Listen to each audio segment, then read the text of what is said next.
Pull up. Hey, this is the pull-up show. We still got the key in the door. Welcome to another Tony and Tony All All Things Things Podcast. Podcast. This is the pull up edition. Pull up, baby. Let's go. Pull up. All right, I like it. All right, so for this week, we are discussing the Chicago Bears versus the Dallas Cowboys. Now, the Bears end up winning this game 31-14. Great game if you are a Bear fan. But let me start off with this opening question. How much of the Bears' dominance was Caleb Williams having a breakout star game versus how much it was Dallas defense deficiency? I wouldn't really even go into Caleb's gameplay. I'd really go into the Bears getting turnovers. The Bears getting turnovers, having 4 of them, putting Caleb in that offense in a position to have momentum really changes the game for the Bears entirely. I mean, Caleb Williams had 19 completions. He had half the completions Dak has. He is around kind of like the same type of game he usually plays around the 200 mark. 200. He was closer to 286 this time.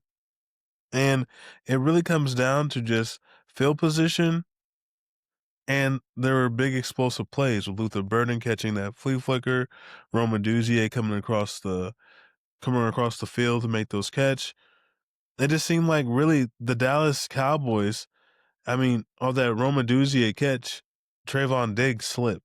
So it was a lot of explosive plays that really decided for this. The Cowboys defense, I mean, what are you going to do when the offense turns the ball over 4 times? So, Yeah, but if you look at those turnovers that they had, I mean, 2 of them was towards the end of the game. It was kind of out of hand by that time. I sort of look at it as the Bears. If you go back and look at the tape, I mean, Caleb Williams wasn't having to throw with that 3-second, 3-second drop. I got to hurry up and make a decision. This was basically Caleb having 7 seconds or more in the pocket. I mean, on that flea flicker, I mean, I didn't know what was going on. I was watching it live, and then to see the the running back just toss that thing up in the air, just like a balloon, like what is that? And then Caleb just waiting for it to come down, and still to get that, and then to get his composure, and then to throw it down there. It's like, how much time did the offensive line give him? I mean, that was like forever. But that was another one of those trick plays that you see Ben Johnson doing. And then I think there was another play they did something. It's like Ben Johnson was doing a lot of stuff, just making sure that the Dallas Cowboys defense wasn't catching a break. It's either you get a long pass and then you come back and then you do a reverse. And it's like, it just looked like the Cowboys defense was just out of gas. I mean, if you really look at it, and I know we're not talking about the Ravens game, but I mean, if you look it up, I think the Dallas defense and the Ravens defense are pretty much at the bottom of the barrel almost.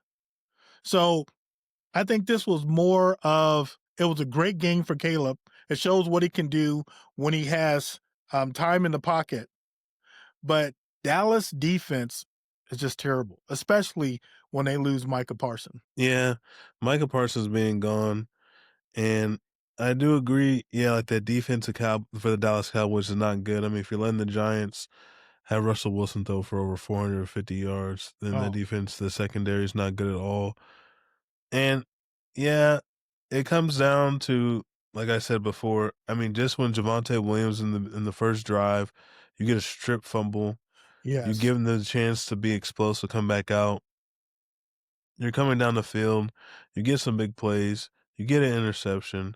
You're kind of wondering, what's this Dallas team doing as a whole? And like I said before, if Caleb Williams plays this type of game, like I said, I believe he only had like 60 or 70 more extra yards than he did in the prior 2 games. Mm. He's going to look good. Only thing that's different is field positioning and momentum. And yeah, like you said, you're playing against one of the worst defenses out there, and Ben Johnson just cooks up against the old head coach Max. Eberflus. Yeah, it's almost like you playing against. You've seen this defense before. If you are the Chicago Bears, it's like we do this. We did this all last year. Practice against this defensive scheme, and here you go. So I don't know. I thought it was a great game for the Bears. Hopefully, they can move forward with this. Um, but then again, like I said, you brought up a great point. I mean, Russell Wilson, I mean, he looked like an all-star caliber quarterback throwing up to what 450 yards last year against this defense. And then here you go, the Bears, man, everybody's wide open. I mean, I don't know if you saw that play like with DJ just sitting there in the back of the end zone. I mean, everybody just seemed like they were just wide open. So, I mean, if you can expose a defense like this, great things are going to happen.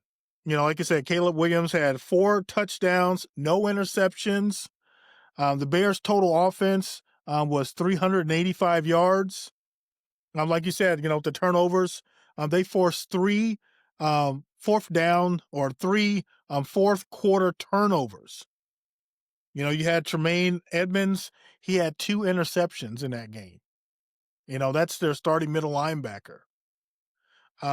Dallas had 0 sacks on Williams, and I mean, this was a great game for the Bears. So go Bears Nation. Um, but I do think there was one other thing that you did mention, that defense. I thought this was the play of the game. It was first possession for Dallas when Tariq Stevenson, number 26, stripped the ball away. That's something that you mentioned because it looked like Dallas was getting what they needed to get. They were getting first downs. That run game was going. And immediately after that, because this was now Bears' second possession, once they got that, they threw that touchdown. Yeah. And I think that ignited the Bears' offense, ignited the defense, knowing that, they were slipping all over the place, like you said, with Dallas.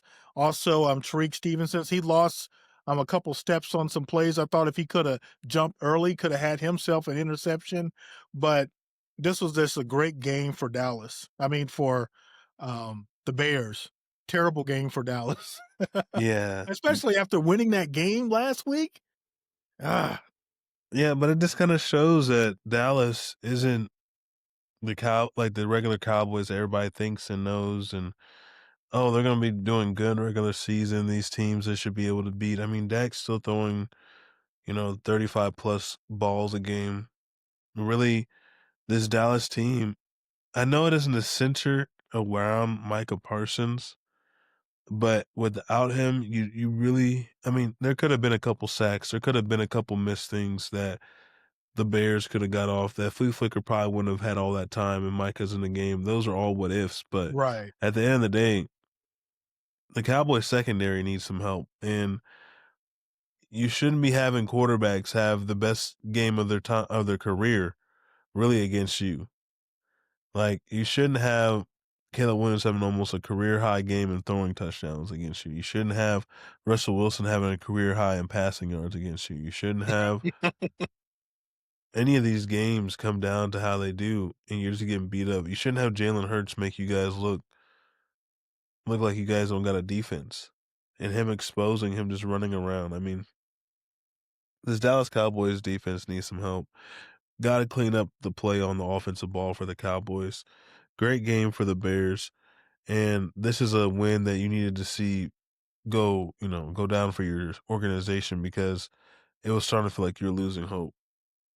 Yeah, what's interesting is here you go, the Bears, they weren't that good the past 3 years, and their head coach ends up getting a defensive coordinator job. And I think prior to that, I forget his name, but the other head coach that they had ends up getting his old job back with the Kansas City Chiefs. So I'm just like looking at this, I'm just like, okay, so is this the place to go to where you can easily bounce back into another position?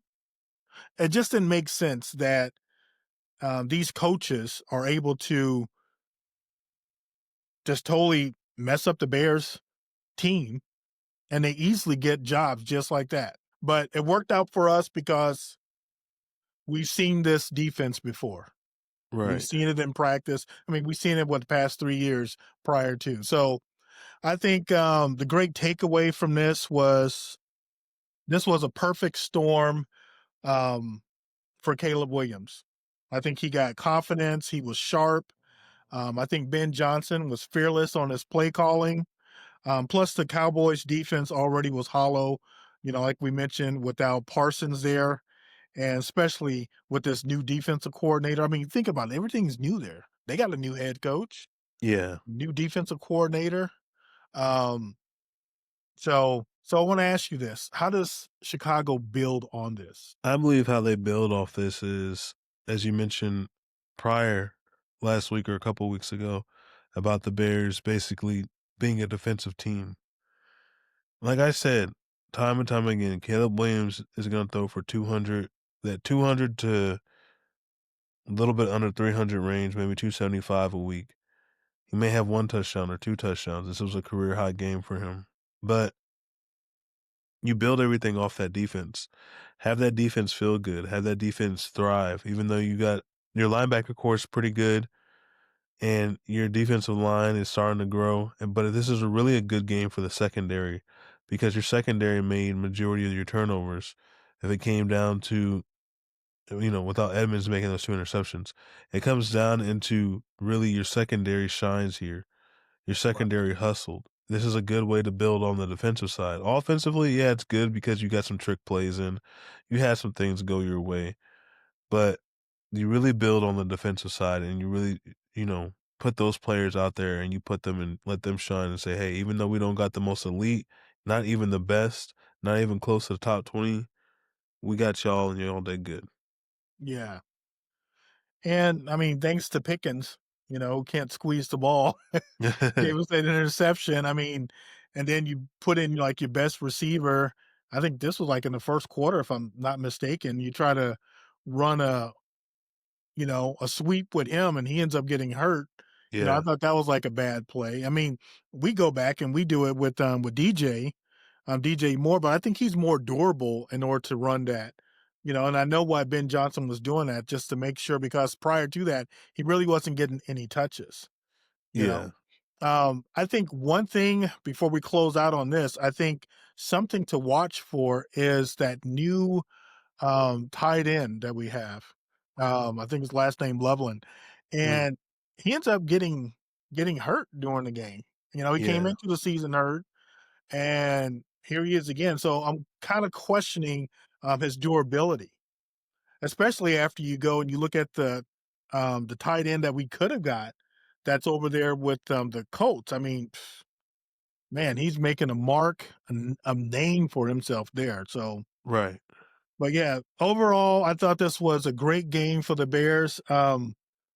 I kind of put my little sign away for this week, so I won't be showing it.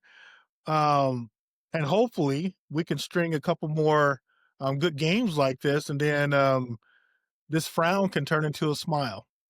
So, with Yeah, that, and oh, go ahead. oh yeah, I was just gonna say, on the final note, basically, Bears keep converting on third down. Over 50% on third down is always gonna move the ball. And like you said, with DJ Moore being more of that Debo Samuel type of Yes, player, I feel like that would also work really well because DJ Moore needs the ball more than anybody on that offense. yes, So exactly. give him the ball. He is built like DeAndre Swift, but he's more elusive. He has better ball carrier vision. Get him the ball as much as possible, like a Debo Samuel, and the game will go well. So yeah, that I like when you said like, DJ Moore and that sweep and those things. I thought that was a good way to mix him in. Yes, definitely. Well, all right, guys. That was our pull-up show going over the Bears win over the Cowboys. Go Bears! And again, pull up. Pull up on us! Yeah! Pull up. Hey, this is the pull up show. We still got the key in the door.